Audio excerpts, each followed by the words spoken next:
विषय वार्तया नरक कोटि विवत्सया वृथा श्रुति कथा श्रमोवत विभीम कैवल्यतः परेश भजनोन्मदा यदि सुखादय किम ततः।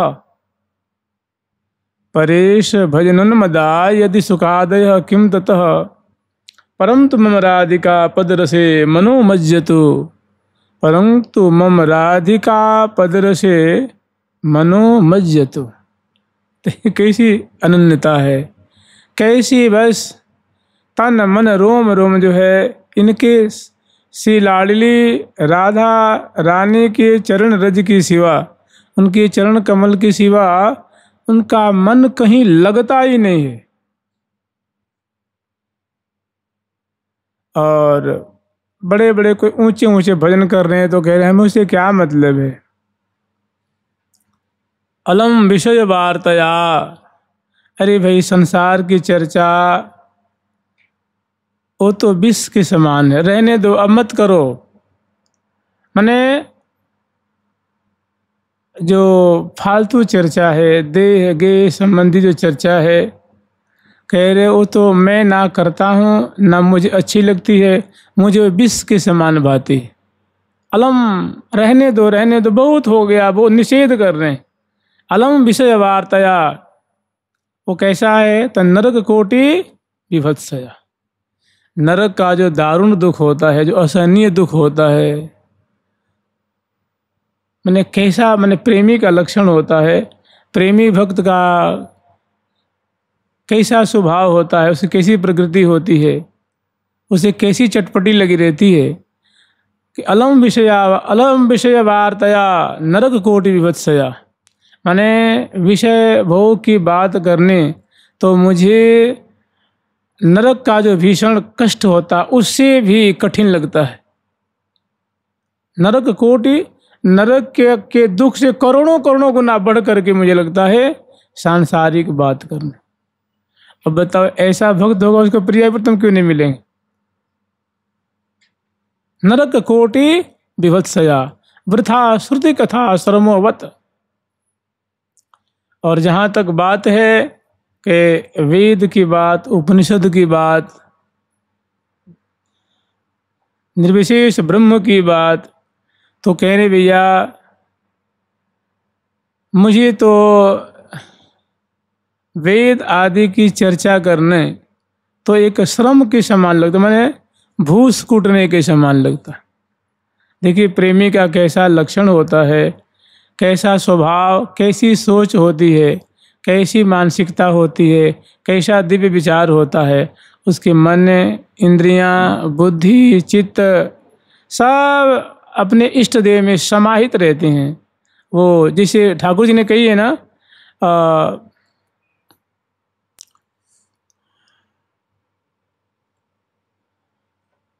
मदभक्ता नाहम तेभ्यो मनागपि,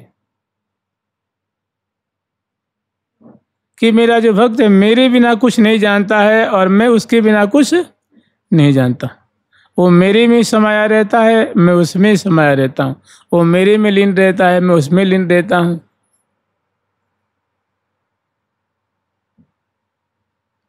ऐसे जो प्रेमी भक्त हैं ये सदा सर्वदा उनमें डूबे हैं, लीन हैं, अनन्य हैं, सिवा उनके कुछ नहीं जानते हैं। जहाँ वेद आदि उपनिषद की चर्चा आती है तो कह रहे हैं कि मुझे ये तो तुस कूटने के समान लगता है, मतलब नीरस लगता है। जानते हैं क्यों? क्योंकि विशेष करके जो वेद में ब्रह्म का निरूपण जो किया गया उपनिषद में, वो उनका जो स्वरूप है निराकार है, ना उनका कोई नाम होता है ना कोई रूप होता है। तो जब रूप ही नहीं है, आकार ही नहीं है, तो हमें इसे क्या मतलब है। हमें तो ऐसा चाहिए जो हंसता हुआ, मुरली बजाता हुआ, रास रचाता हुआ, सुंदर इठलाता हुआ, इतराता हुआ, अकेली करता हुआ, और कोटि कोटि कंदर्प जिसकी थोड़ी सी माधुरी पे न्यौछावर हो जाते हैं, लोटपोट हो जाते हैं। नेक चिते मुख माधुरी गिरत मैन मूर्छा। तो कह रहे हैं कि वृथा श्रुति कथा श्रमोवत, मुझे श्रुति की कथा, श्रुति वेद की चर्चा ब्रह्म विचार, ब्रह्म चिंतन, तो मुझे ऐसा ही लगता है जैसे तांडुल रहित भूस को कुटना। विभीम कैवल्यतः, और मुझे मोक्ष का नाम सुन के तो डर लगता है, भय लगता है, जैसे सांप से भय लगता है, ऐसे भय लगता है।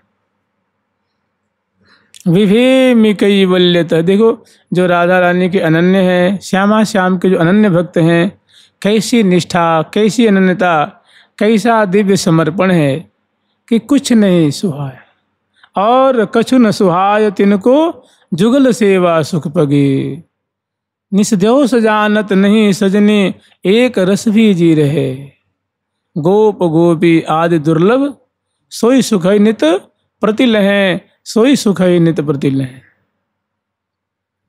तो विभीम कैवल्यतः, जो एकत्व है, जो मोक्ष है, कैवल्य है, उसका तो नाम सुन के डर लगता है। परेश भजनुन्मदा यदि सुखादय किम ततः, भगवान के भजन में भगवान सुखदेव जैसे महान भागवत, श्री उद्धव जी जैसे महान भागवत, अर्जुन जी जैसे महान भागवत, ये अगर ईश्वर के भजन में मगन है, डूबे रहते हैं, तो उससे मुझे क्या मतलब है। परेश भजनुन्मदा यदि सुखादय किम ततः, हमें इसे कुछ लेना देना नहीं है, ना उनसे मुझे वर चाहिए, ना कुछ नहीं है, और ना उसे मुझे बनना है, हमें इसे कोई लेना देना नहीं है। परेश भजनुन्मदा यदि सुखादय किम ततः। तो भाई आप को क्या चाहिए, तो अपनी बात बता रहे हैं कि जहाँ तक मेरी बात है, मैंने उनका क्या विचार है, उनकी क्या इच्छा है, उनका मन कहाँ रमण करता है, उनका चित्त कहाँ रमण करता है। कहते हैं परंतु मम राधिका पद रसे मनोमज्जतु, लेकिन जहाँ तक मेरी बात है, तो मेरा तो मन सिर्फ और सिर्फ केवल और केवल जो राधा रस है, माने राधा रानी का रूप है, राधा रानी का नाम है, राधा रानी का धाम है, राधा रानी की लीला है, राधा रानी के परिकर हैं, राधा रानी का जो प्रेम है, राधा रानी का जो अनुराग है, इसमें उनके जो जुगल चरण कमल हैं, उनके रज, उनके चरण कमल की माधुरी, उनके अंगलतान की माधुरी, और जो प्यारे श्याम सुंदर की संक्रीड़ा कर रही हैं, इस रस में मेरा मन सदा पगा रहे, इसके सिवा मुझे कुछ नहीं चाहिए। परंतु मम राधिका पद रसे मनोमज्जतु, मेरा मन तो उनके चरण कमल की माधुरी रूप समुद्र में, उनकी लीला समुद्र में, उनके नाम समुद्र में, उनके रूप समुद्र में सदा निमज्जमान रहे, मन उसमें डूबा रहे, अवगाहन करता रहे, उसी में मीनवत तैरता रहे। मुझे यही चाहिए। कैसी अनन्यता है, देखो, कुछ नहीं चाहिए, बस सिर्फ सिर्फ राधा रानी की रूप माधुरी, राधा रानी की सेवा, श्यामा श्याम की सेवा, माने श्री जी के अनन्य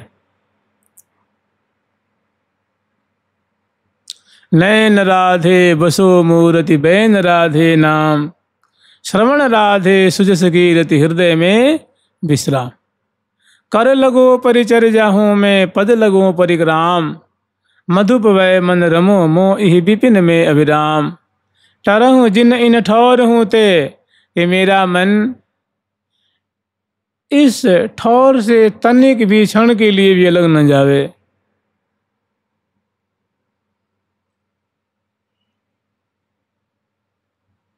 लगो नित इहि ठाम मोमन, प्रिया जू के काम मोमन। लगो नित यही ठाम, कि मेरा मन इस ठाम पे, इस ठौर पे लगा रहे। कहाँ? तो प्रिया जू के काम, प्रिया श्री राधा रानी की सेवा में सदा लगा रहे।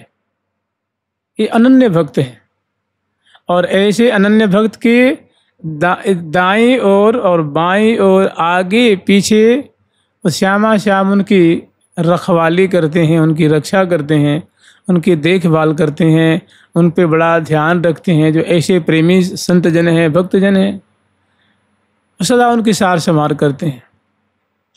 तो अपने ऐसे जो प्रेमी हैं अपनी बात बता रहे हैं,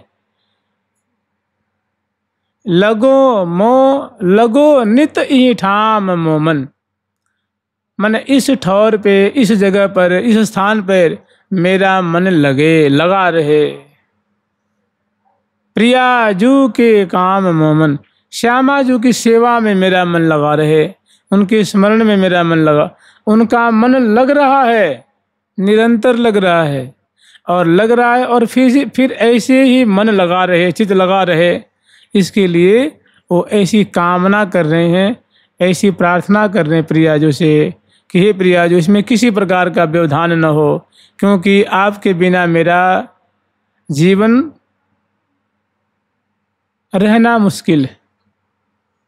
तो पहली बात कह रहे हैं कि प्रियाजू के काम, प्रियाजू के काम मतलब प्रियाजू की सेवा में रहे। पहली बात कह रहे हैं कि नैन राधे बसो मूर्ति, आँखों में श्यामा जू की सुंदर सूरत, सुंदर रूप माधुरी समाई रहे। मैंने प्रियाजू की रूप माधुरी देख रहे हैं और यही याचना कर रहे हैं कि हे प्रियाजू, जैसी मैं आपकी रूप माधुरी देख रहा हूँ, ये कभी हमसे बिलग न हो, कभी हमसे अलग न हो, कभी तिरोहित न हो, सदा हमारी आँखों में आप कृपा करके विराजी रहें, समाई रहें। नैन राधे बसो मूर्ति बैन राधे नाम, और रसना से मैं सदा राधा राधा नाम स्मरण करता रहूं। मैं जो नाम स्मरण कर रहा हूँ, कोई ऐसी परिस्थिति न आ जाए, कोई ऐसा समय न आ जाए कि ये छूटने की स्थिति में हो जाए। आप ऐसी कृपा करें कि अगर वैसी स्थिति आवे तो आप कृपा करके हमारा जो है, जो हमारी रसना स्मरण कर रही है आपके नाम को, वो रसना कभी भूले नहीं, रसना से निरंतर आपका नाम लेता रहूं। परम अनन्य भक्त हैं, श्यामा जू के लिए इनका रोम रोम न्यौछावर है, प्रिया प्रीतम के लिए इनका सर्वस्व न्यौछावर है। नैन राधे बसो मूर्ति बैन राधे नाम, श्रवण राधे सुजस कीरति, कान में निरंतर में आपकी कीर्ति, आपकी महिमा, आपकी लीला, आपकी शोभा, आपकी माधुरी, आपका रहस्य, आपकी शरणागत बत्सलता, आपकी सुंदर सुंदर लीला कथा हमारे कानों में हमेशा पड़ती रहे, हमेशा सुनाई देती रहे। अर्थात मैं कान से आपकी सुंदर लीलामृत, जैसामृत, नामामृत को सुनता रहूं। मैंने जो मैं निरंतर सुन रहा हूँ उसमें किसी प्रकार का व्यवधान न आए, मैं अनादिकाल तक सुनता रहूं। श्रवण राधे सुदस कीरति हृदय में विश्राम, और आप मेरे हृदय कुंज में प्यारे के संग लीला करती हुई हे किशोरी जो आप सदा विराजमान रहिए। राधा वल्लभ लाल जीवन धन, राधा वल्लभ लाल जीवन धन, राधा वल्लभ लाल, राधा वल्लभ लाल, कृष्ण वल्लभा रसिकिनी राधा, वल्लभा रसिकिनी राधा, बारिज बदने बार, बारिज बदने बार, बसहु निरंतर श्री हरि प्रिया ही में, निरंतर श्री हरि प्रिया ही में, आनंद रूप रसाल जीवन धन, नंदरो परसाल जीवन धन राधा वल्लभ लाल जीवन धन राधा वल्लभ लाल जीवन धन। बसहु निरंतर श्री हरि प्रिया ही में कि हे श्री हरि प्रिया, हे श्यामा श्याम, आपको मैं निरंतर देख रहा हूँ, आपकी सेवा कर रहा हूँ, आपकी परिचर्या कर रहा हूँ, और आगे भविष्य में भी इसमें किसी प्रकार का व्यवधान न हो, यही मांग कर रहे हैं। जैसे अभी हम लोग श्रवण किए थे ना कि अलम विषय वार्तया नरक कोटि विभत्सया वृथा श्रुति कथा श्रमोवत विभेमि कैवल्यतः परेश भजनोन्मदा यदि सुखादय किम ततः। ऐसे ऐसे महाभागवत जो ईश्वर के भजन में लीन है, तो उससे भी मुझे क्या लेना देना है। परम तुम राधिका पद रसे मनोमज्जतो, मेरा मन तो बस श्यामा जी के जो जुगल चरण कमल हैं, चरण कमल की जो माधुरी है, उस माधुरी रूप समुद्र में सदा मेरा मन रूप मेन कलोल करता रहे, डूबा रहे, उसे कभी निकले नहीं। मम राधिका पद रसे मनोमज्जतो, जैसे मीन जो है जल में कलोल करती रहती है, कभी बाहर निकलना नहीं चाहती है, ऐसे ही अनंत काल तक मेरा जो मन रूप मीन है निरंतर प्रिया जी के युगल का चरण कमल की जो माधुरी है, आपके अंग लतान की जो माधुरी रूप समुद्र है, उसमें निरंतर मेरा मन रूप मीन सदा कलोल करता रहे, तैरता रहे, उसमें डूबा रहे। ये एक प्रिया जी के अनन्य भक्त के मन की, नेत्र की, बुद्धि की, नासिका की, रसना की, श्रवण की एक स्थिति है। मैं लाडली लाल के नित सुख सार बिनु कौन विधिवारते पार परिहों, एक आनन्य की टेक उर में धरो परिहरो भरमजे फूल फरी हो। माने ऐसी अनन्यता हृदय में धारण करेंगे तो फलेंगे, फूलेंगे, साधना फलेगी, फूलेगी, और उसमें बड़े सुंदर प्रिया प्रीतम का प्रेम रूप उसमें फल लगेगा, सुंदर उनकी लीला रूप उसमें सुर भी निकलेगी। तो जो राधा रानी के अनन्य हैं, उनकी बहुत विचित्र ही स्थिति है। न साधारण गति स्थितिरपि न साधारण गति, ऐसे जनों की साधारण स्थिति नहीं होती है, अर्थात असाधारण स्थिति होती है। जुगल सरकार की, लाडली लाल की, श्यामा श्याम की जय जय श्री राधे, जय जय श्री राधे। जहाँ सखी जन प्रिया जो के सुंदर गोल कपोल अरुण अधरन छवि चिबुक दिठौना चार कंठ पोति जग ज्योति उरस्थल राजत हिरन हार। जहाँ प्रिया जो की ऐसी माधुरी में इनका मन लग रहा है, तो उनको और कुछ क्या भाएगा। गोल कपोल, प्रिया जी के सुंदर गोल गोल कपोल हैं, सुंदर पत्रावली की रचना है, और अरुण आभा उसे निकल रही है। अरुण अधर छवि, और अरुण अधर और ओष्ठ की माधुरी है। और चिबुक दिठौनाचार, चिबुक प्रदेश पे गौर चिबुक प्रदेश है, सुंदर पत्रावली है, और उस में सुंदर श्यामल बिंदु दिठौनी वहाँ पधरा रखी।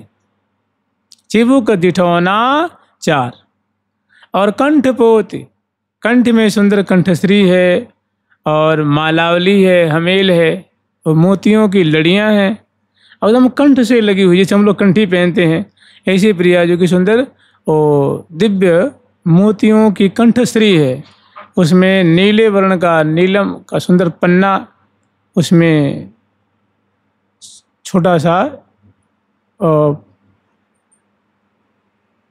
पान के पत्र के आकार का सुंदर उसमें वो संलग्न है, वो ग्रीवा कंठ से लगा हुआ है। कंठ पोति जग ज्योति, उसकी जो ज्योति है जगमग जगमग जगमग जगमग कर रही है। और राजत हिरन हार, और हीरों की मतलब जो हीरा होता है उसकी माला है। तो ऐसी जो रस भी निशि राधा जुगाइए हो मोहन जाके अधीन, नयन सलोन ने ऊपर बारों खंजन मृग अरुमीन, खंजन मृग अरुमीन। तो रस भी निशि राधा जी की रूप माधुरी है और अनन्यन की तो बस यही एक आश्रय है, वो है श्यामा जो वृंदावनेश्वरी लाडली जो, और अनन्य है सखी जन, उनके रसिक जन बड़े भारी अनन्य हैं। रसना कटोजू अनरटो निरखियन फुटो नैन, कैसी नैता दिव्य।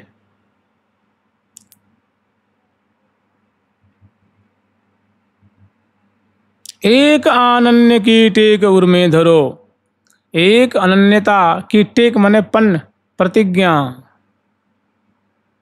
प्रतिज्ञा पूर्वक। परिहरो भर्म ज्यों फूल परिहो, और जो भर्म है, जो अज्ञान है, जो दोष है जिसको हम जानते हैं उसको छोड़ दो। उसे क्या होगा तो फूलोगे फलोगे, साधना में आगे बढ़ोगे, उन्नति होगी और विशेष नवनीत प्राप्त होगा। कहने कि भगवत रसिक अनन्य बिना कोई नहीं सुखिया, अनन्य बिना कोई आज तक सुखी नहीं हुआ। अनन्य बिना आज तक कोई सुखी न हुआ।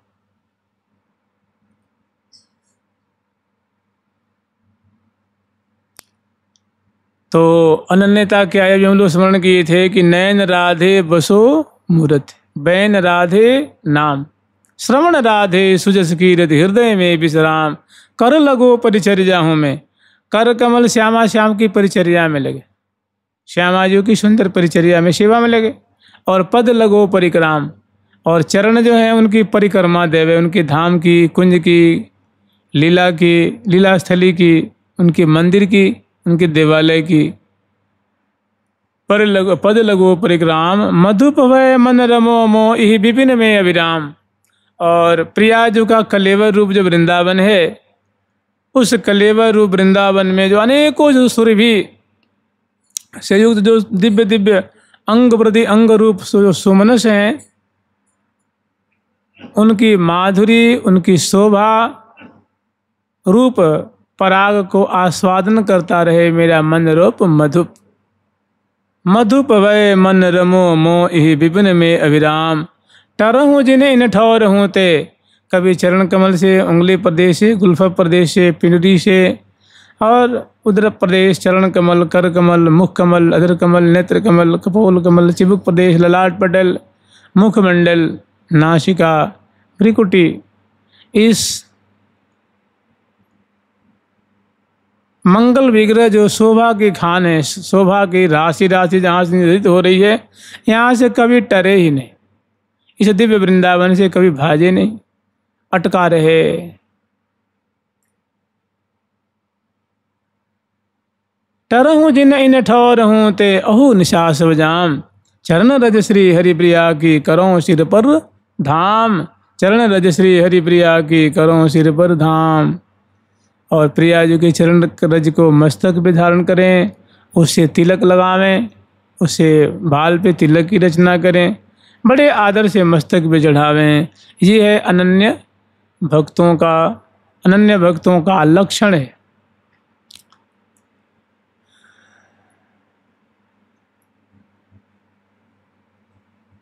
लाली लाल लड़ावत छिन छिन चित में चौंप बढ़ावत दिन दिन, रीझ रहस्य निध पाए जिन जिन उर अभिलाख पुराए तिन तिन। प्रीतम प्राण प्रिया रस राची, मोहन मदन मोद में माची, काहू विधि कर नाहिन कांची, सकल कला संपूर्ण साची, सकल कला संपूर्ण साची। तो देखिए श्री धाम वृंदावन के जो रसिक अनन्य हैं, उनकी कैसी मांग है। वो देखिए ऐसी बात नहीं है कि मतलब वो मांग रहे हैं, अभी उनको मिली नहीं है, वो उसी में निमग्न है। लेकिन कभी कभी हृदय में भय आता है कि पता न कहीं ऐसी स्थिति न हो कि ये जो हम अमृत पान कर रहे हैं कहीं हमसे छिन जाए, कहीं ओझल हो जाए। तो प्रिया जी से बीच बीच में वो अवसर दे करके, मौका दे करके मान करते रहते हैं।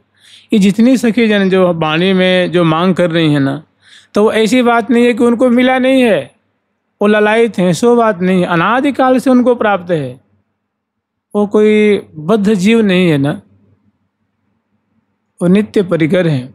लेकिन ऐसी मिठास है, ऐसी मादकता है, ऐसी मधुर चीज़ है कि कभी कभी उनको भय लगता है कि जो हम प्रिया प्रतिम कृपा से देख रही हैं, निहार रही हैं, सेवा कर रही हैं, कोई ऐसा ना हो जाए कि ये हमसे तिरोहित हो जाए, छूट जाए।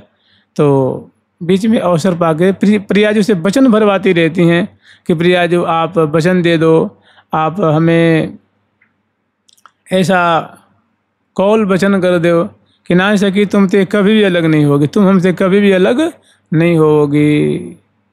तो बहुत प्रसन्न होती हैं, आनंद में मग्न।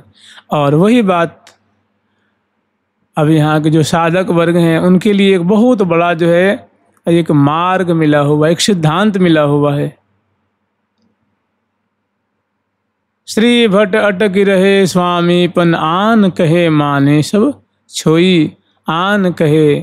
और सब कुछ छोई में निरस मान के छोड़ दे, व्यर्थ जान के छोड़ दे, और श्यामा श्याम पद पावे सोई।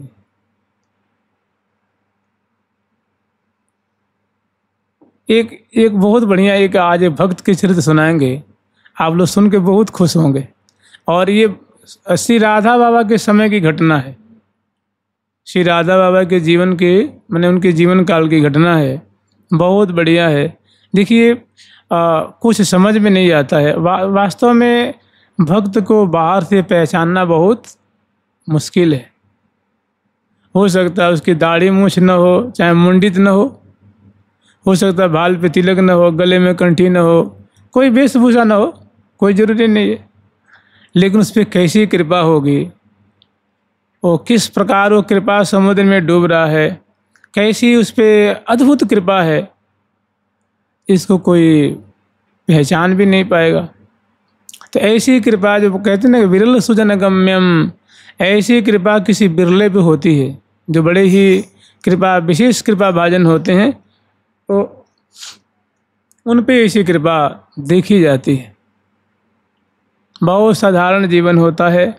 और आप बताइए, वर्णन आता है कि एक फूली बाई थी, नाम सुने आप लोग? फूली बाई राजस्थान की एक जाट घर का उनका शरीर था। और वो ये गोबर की होती है थेपड़ी पाती थी, और थेपड़ी पाती इतना वो मतलब ऐसी लगन लगी हुई थी कि थेपड़ी से उसमें जो जिसको हम लोग कंडा कहते हैं, उपला कहते हैं, उससे आवाज़ आती थी भगवान नाम की। तो उनकी जो वेशभूषा थी तो बिल्कुल जैसे एक देहाती होती है ना, देहात में जो मजदूर वर्ग होते हैं तो हमेशा शरीर में माटी लगी रहती है, बस थोड़ी फटे चिटे रहते हैं। भोजन पानी में मोटा भोजन मिलता है, रोटी सब्जी मिल गई, चटनी मिल गई तो बहुत है। ना घर बढ़िया होता है, न रहने की ठौर बढ़िया होती है, झोपड़ी होती है, कोई दीवार गिरने वाली है तो कच्ची है, वर्षा होती है तो पूरा घर चुचाते रहता है, उसी में अपना समय काटते रहते हैं। और ना कोई विशेष भक्त की वेशभूषा होती है। और वे देखो तो ऐसी लगन लगी हुई, ऐसी उन पर कृपा है कि कन्हैया मेरे जोरे जोरे डोले। तो कोई कोई ऐसे भक्त होते हैं जो बड़े विलक्षण। एक भक्त थे, आप लोग श्रवण किए होंगे कि उनके संग वो डांगर ढोए करते। डांगर समझते हैं आप लोग? मरे हुए जो पशु का मांस होता है, हड्डी होती है। बड़े अच्छे भक्त थे, तो वो जाति से महार थे, तो ठाकुर जी उनके संग वो ढोया करते थे। जैसे कोई मानो भैंसा मर गया, गैया मर गई, कोई पड्डा मर गया, कोई बैल मर गया, तो पहले की परंपरा थी न कि जो चर्मकार जाति के हुआ करते थे वो उसके चमड़े को निकालते थे और विशेष करके उसी अपना काम चलाते थे। चमड़ी उतार करके, हड्डी सुखा करके उसको बेचा करते थे। तो कैसी भक्ति होगी कि वो बूढ़े हो गए तो उनके संग, जानते हैं उसको, जब कोई पशु मर जाता है तो उसके दोनों पाँव को बांध देते हैं लोग, उसमें एक लठिया से लगा देते हैं बांस का, और एक आदमी पीछे लग जाता है, एक आदमी आगे, और उसको उठा करके 4-4 आदमी लग जाते हैं यहाँ, तो उसको जहाँ तहाँ से ले जाते। उसमें ठाकुर जी उनका सहयोग किया करते थे। तो कैसा प्रेम होगा। तो मैंने ये भक्ति बड़ी विचित्र है। कहते हैं भक्ति प्रियो माधव, माधव को भक्ति प्रिय है। ना कोई जाति प्रिय है, ना कोई बिरादरी प्रिय है, और ना कोई पद प्रिय है, बस भक्ति प्रियो माधव, भक्ति प्रियो माधव। ऐसी घटना बहुत आप लोग हंसी भी आएगी। देखिए, जब संत धराधाम पे होते हैं तो उनकी भक्ति की खूब कीर्ति पताका भी फहराती है, उनका जस भी दिग दिगांत में फैलता है, और उसको सुन करके लोग बहुत उनका दर्शन करना चाहते हैं, लाभान्वित भी होते हैं, और उनसे सदुपदेश लेकर के उनके जैसे आचरण करके अपना जीवन धन्य धन्य करते हैं। तो जब श्री राधा बाबा महाराज, मैंने ये समझ लिए गुप्त भक्त हैं। गुप्त भक्त माने जिनको बाहर से नहीं पहचाना जा सकता, ना बाहर उनके घर में ऐसा होता है। जो भक्त गण होते हैं तो उनके घर में सुंदर तुलसी का थामरे होता है, बढ़िया वो घर में ठाकुर जी की सेवा होती है, पूजा होती है, और आरती होती है, भोग लगता है, कीर्तन होता है, तो पता लगता है कि वो भक्त का वेश धारण करते हैं तो लगता है कि भाई ये भक्त जी हैं, वैष्णव जी हैं, ये संत हैं, तो एक उनकी पहचान होती है। और कुछ भक्त ऐसे होते हैं जिनकी बाह्य पहचान कुछ भी नहीं है, ना घर में कोई सेवा है, ना कोई मतलब शालिग्राम शिला है, ना गिरिराज शिला है, ना शिवलिंग है, ना दुर्गा जी की प्रतिमा है, ना श्याम जी की प्रतिमा है, ना राम जी की प्रतिमा है, और कोई ऐसी, लेकिन उनका हृदय का जुड़ाव ऐसा है कि ठाकुर जी उनसे बोलते हैं, उनसे बात करते हैं। तो ऐसे भक्त बड़े कम, बहुत कम होते हैं, और वे बड़े विलक्षण होते हैं। तो एक पूज्य श्री राधा बाबा के समय की बात है, जब बाबा गोरखपुर आ गए थे, और उस समय श्री हनुमान प्रसाद पोद्दार जी महाराज भी अभी थे। श्री पूज्य हनुमान प्रसाद पोद्दार जी महाराज के पधारने के 2-3 साल 4 साल पहले की बात होगी, और राधा बाबा वहीं गीता वाटिका में निवास करते थे। वो थोड़ी उनसे अलग एक बाड़ बना हुआ था। बाड़ माने लकड़ी का एक घेरा होता है, और एक छोटी सी कुटिया थी, उसमें बाबा थोड़े से अलग रहा करते थे। तो चूँकि भाई जी के संपर्क में रहे, उनके अनुगत्य में भजन किया करते थे, तो बाबा भाई जी जहाँ भी कहीं जाते थे तो उनको संग ले जाते थे। तो बाबा सन्यासी वेश में थे, बड़े उच्च कोटि के महात्मा थे, तो जहाँ भी उनके संग जाते थे लोग उनके बारे में पूछते कि महाराज ये महात्मा जी कौन हैं, क्या करते हैं, कहाँ रहते हैं। तो जो जो उनके संपर्क में आता तो बड़ा उनका प्रभाव पड़ता था। तो धीरे धीरे बातें चारों ओर फैली थी कि बड़े उच्च कोटि के महात्मा हैं, बड़े अच्छे महात्मा हैं, बहुत भजनानंदी हैं, भगवत प्राप्त संत हैं। तो ये बात एक राजस्थान के मारवाड़ी भक्त थे, उन्होंने किसी से सुन रखी थी, और भाई जी से उनका हल्का फुल्का परिचय था। तो उनके मन में बाबा के दर्शन करने की हार्दिक इच्छा थी। समय आया, अब उनकी मतलब दिनचर्या जैसी भी हो, पूर्व का जीवन कैसा हो, ये कुछ तो पता नहीं है, लेकिन वृद्ध हो गए थे, कम से कम 70 साल के लगा लो। और पूज्य श्री राधा बाबा की महिमा सुने थे, तो उनके दर्शन करने की बहुत उनके हृदय में लालसा थी। फिर वो आए पता लगा करके, और श्री भाई जी महाराज जिस घर में रहते थे वहाँ उनसे हल्का फुल्का परिचय था, तो उनके पास गए और उन्होंने कहा, फिर दोनों मिले तो प्रणाम आदि अभिनंदन आदि हुआ। उसके बाद उन्होंने कहा कैसे आए, तो उन्होंने कहा कि मुझे बाबा का दर्शन करना है। तो उन्होंने कहा ठीक है, किसी आदमी को भेज करके, और भाई जी ने उनको बता दिया कि जाके बाबा का दर्शन करा दो, मिला दो इनको। तो बाबा की कुटिया पे आए और बाबा को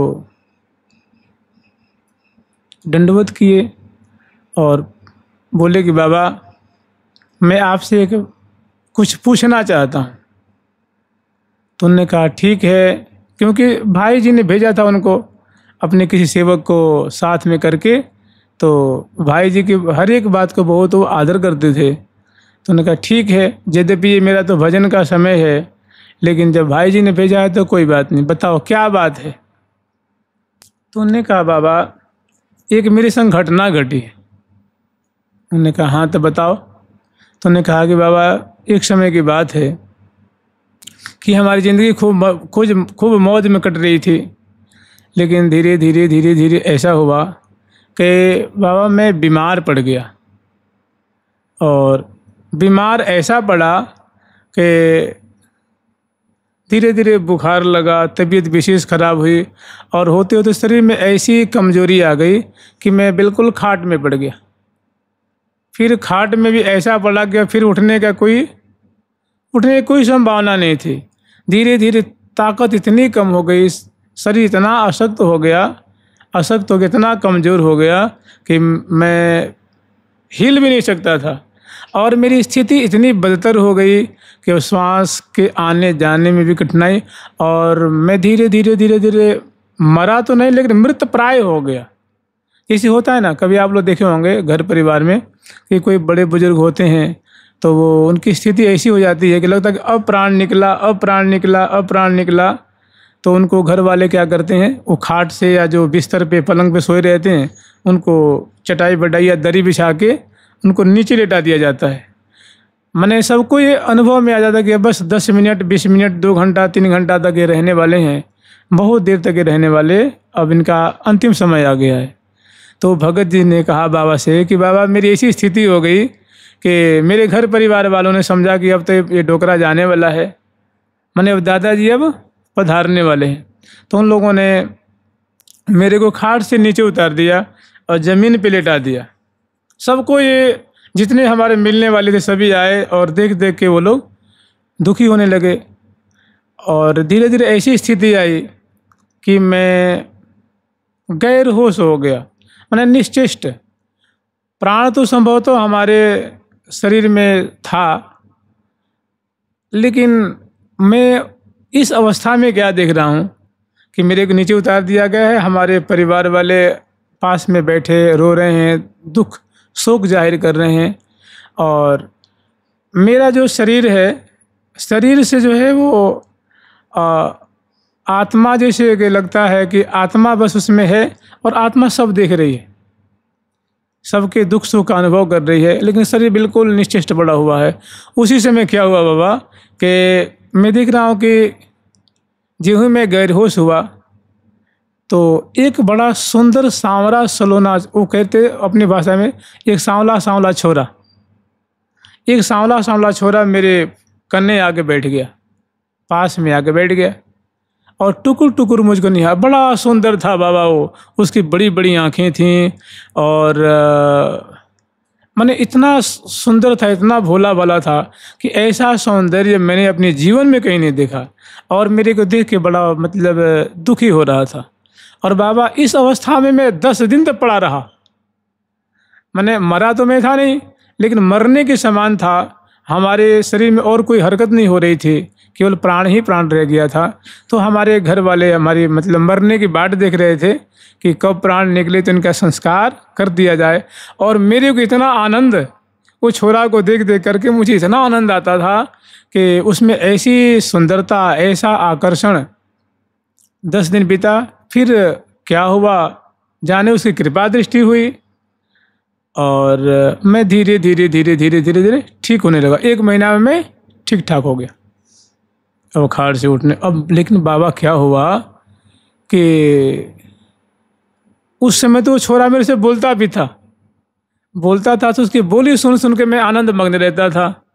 और ज्यों ही मैं ठीक हुआ वो छोरा अंतर ध्यान हो गया, वो पता ना कहाँ चला गया वो, अब वो मुझे दिखता नहीं है। लेकिन बाबा एक दूसरी बात हो गई।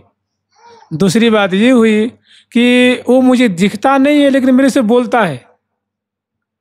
दिखता, उसका शरीर मुझे नहीं दिखता है, लेकिन मेरे बगल में ही रहता है, उसकी बोली मुझे खूब सुनाई देती है। और जो मैं पूछता हूँ वो बताता है, और जो वो मुझसे बात करना चाहता है तो कोई भी बात उससे हो जाती है। फिर क्या हुआ बाबा, धीरे धीरे मैं सही हो गया, और उसके मुझसे मैं इतना घुल मिल गया, वो भी मुझे इतना घुल मिल गया कि हम अब हर तरह की बात उसे कर सकते थे। लेकिन दुख कष्ट ये था कि वो दिखता नहीं था, पास में रहता था, उसकी आवाज़ सुनाई देती थी और इतनी मीठी कि मैंने प्राण हरण कर ले। और धीरे धीरे हम दोनों का ऐसा प्रेम हो गया कि मैं उससे जो कुछ बात पूछता वो चट बता देता उसे, और हमारी ऐसी आत्मीयता हो गई कि अब मैं उसे घर परिवार की बात पूछने लगा, क्योंकि मैं अब सही हो गया था। तो मैं तो मारवाड़ी बनिया ही था, तो मैं सोचा कि भाई लड़का इतना बढ़िया है तो इसे कुछ फ़ायदे की बात करते हैं। तो मैंने पूछा, भाई तू बता, घर परिवार चलाने के लिए मैं कोई धंधा करूं? तो बोलता कर लो। तो मैं पूछता, बता क्या करूं? तो उसने कहा कि फलानी चीज़ खरीद लो, इसमें इतना मुनाफा हो जाएगा। ठाकुर जी ने कहा रुई खरीद लो, कभी कहे कि भाई वो गेहूँ खरीद लो, मक्का खरीद लो, चना खरीद लो, और इसको चट देखो बिक जाएगा। तो 100 का खरीदता तो कम से कम उस ज़माने में 150 बिक जाते, 200 के बिक जाता। तो हमारा काम बड़ा बढ़िया चलने लगा। लेकिन दुख ये रहता कि वो दिखता नहीं था। जो मैं मरणासन पड़ा हुआ था तो 10 दिन मेरे संग रहा, उस समय तो खूब दिखता था, बोलता था, बतलाता था। लेकिन जब मैं ज्यों ज्यों ठीक हुआ उसके बाद वो बात तो उससे होती थी, लेकिन वो शकल, वो सूरत मुझे दिख नहीं पाती थी। इतना सुंदर सलोना बाबा, श्याम वर्ण का छोरा। तो फिर धीरे धीरे बाबा ऐसा होता कि मेरी थोड़ी वो जो बीमारी थी वो लंबी चली, ठीक होने में थोड़ी बहुत समय लग गया। तो उस समय ऐसा था कि मुझे क्या दवा चाहिए वो बताता था कि फलानी दवा खा लो, तो मैं खाता था। वो कहता कि पानी पी लो, तो मैं पीता था। अगर कोई दूसरा कोई हमारे घर का पानी देता था तो कहता है बाबा आधा पीना, आधा गिलास, तो मैं आधा गिलास ही पीता था। वो कहता कि देखो ये दूध है, बिल्कुल मत पीना, तो मैं बिल्कुल नहीं पीता था। मैंने उसकी वाणी से मैं ऐसा बसीभूत हो गया था कि वो जो कहता था मैं वैसे ही करता था। वो कहे कि आधा पियो तो आधा पीता, पूरा तो पूरा, ये खाना है तो ये खाना है, ये नहीं खाना है तो नहीं खाना है। और बाबा ऐसा था कि हमारे परिवार के लोग संग रहते थे, कोई उसको देख नहीं पाता था, वो कोई सुन नहीं पाता था, उसकी बोली मैं ही सुनता था, उसकी बोली और कोई हमारे पास रहते हुए नहीं सुन पाता था।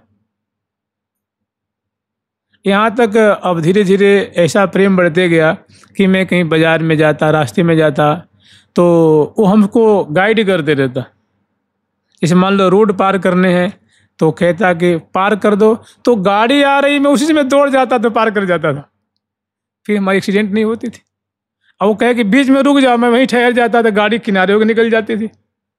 माने वो जैसे मैंने कुछ भी करना हो तो हमारे संग रहता था, वो मुझे ऐसे करवाता था। और बाबा एक और बात है, मुझे बहुत फ़ायदा होता था, वो जो कह देता वो मैं करता तो बहुत फ़ायदा होता था, वो मेरा काम बड़ा बढ़िया चलने लगा।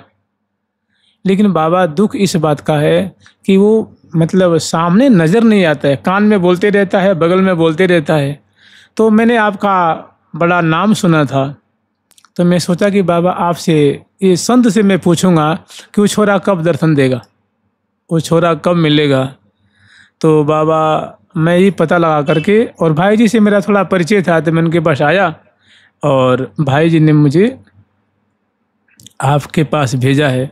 तो बाबा बताओ वो छोरा कब मिलेगा, इसीलिए मैं आया था।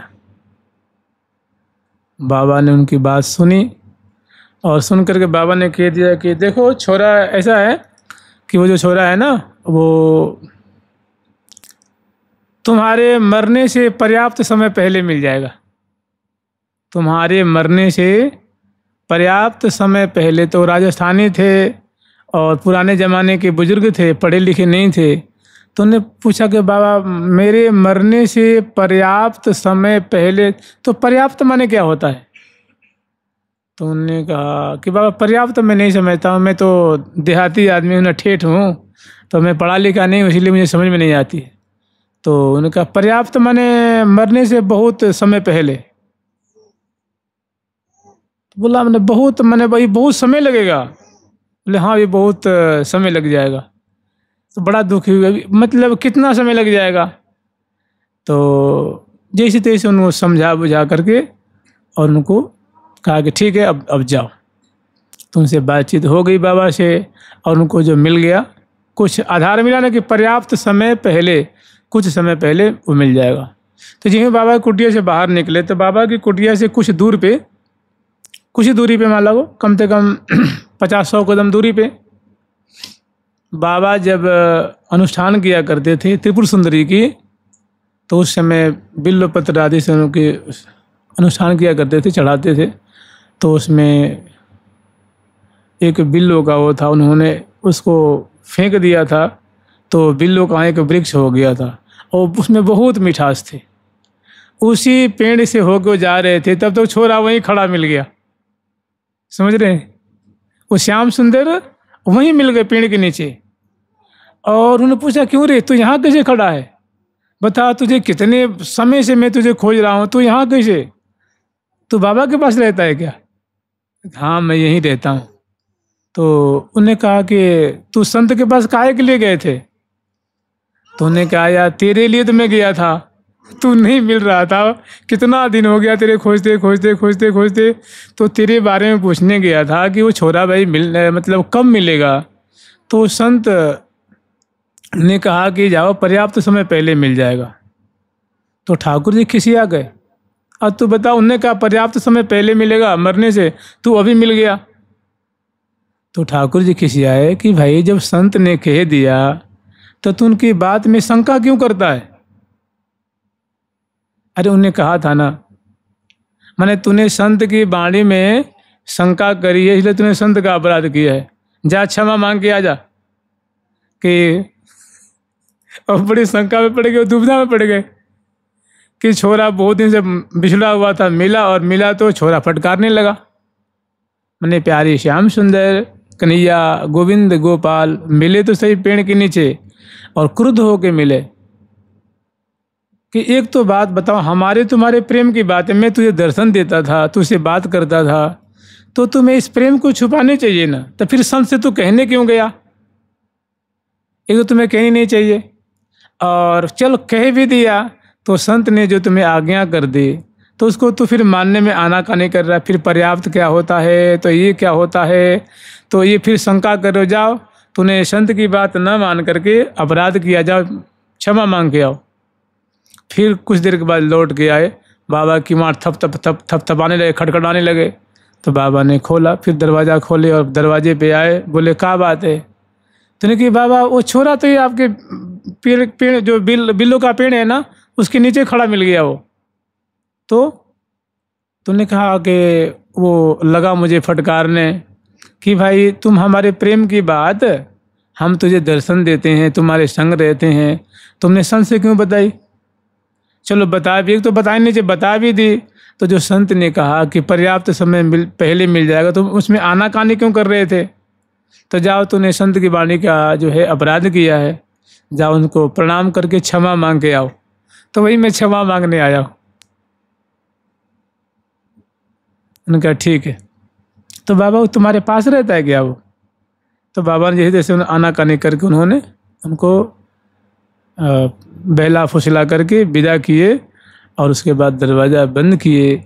अब बताइए ये कौन से भक्त थे?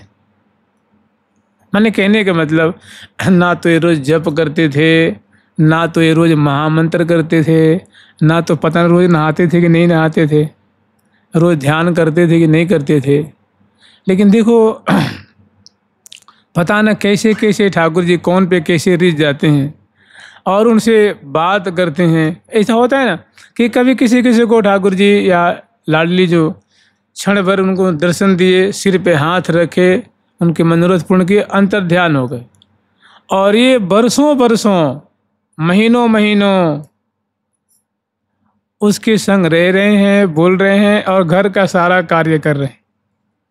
अब कोई घर में जानता ही नहीं है, कोई साधु संत महात्मा इनको जानता ही नहीं है, ये कैसे भक्त हैं? ये होते छुपे हुए भक्त।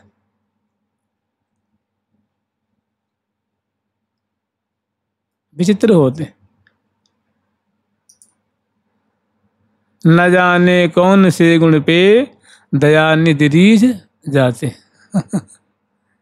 विचित्र ही भक्त होते हैं जी। जुगल सरकार की लाडली लाल की, उसके बाद फिर वो राजस्थान गए, उसके बाद बाबा से उनका कोई मतलब मिलन नहीं हुआ। फिर ना कभी आए ना कभी भेंट हुई, और जहाँ भी थे उधर उनकी कृपा कोष में सुरक्षित हैं, सदा उनके संग ही जब ठाकुर जी रह रहे हैं, फिर क्या कहना है जी। तो ऐसे ऐसे भक्त हैं जो कि मन उनका बाह्य कोई स्वरूप देखने में नहीं आता है, ना कोई उनके बहुत बाह्य जो नहाना धोना, तिलक धारण करना, मंत्र जाप करना, आरती सेवा पूजा करने, तुलसी सेवन करने, परिक्रमा देने, ये कुछ नहीं। लेकिन ऐसा हृदय पवित्र है, ऐसा उनका मन साफ है कि ठाकुर जी जबरदस्ती उसमें घुस जाते, जबरन। तो ऐसे भक्त बड़े कम होते हैं, बहुत कम होते हैं, उंगलियां पे गिन करके। और ये जहाँ रहते हैं उनके पास वाले भी उनको नहीं जान पाते। अब बताओ, परिवार में रहते थे, उनके नाती पोते बाल बच्चे सब थे, लेकिन वह ठाकुर जी से बोल रहे हैं, बात कर रहे हैं, केवल वही सुन पाते हैं, और दूसरा कोई जो पारिवारिक जन है कोई सुन नहीं पाता, समझ नहीं पाता। लेकिन अंतरंग भक्त होते हैं ना, अंतरंग गुप्त भक्त।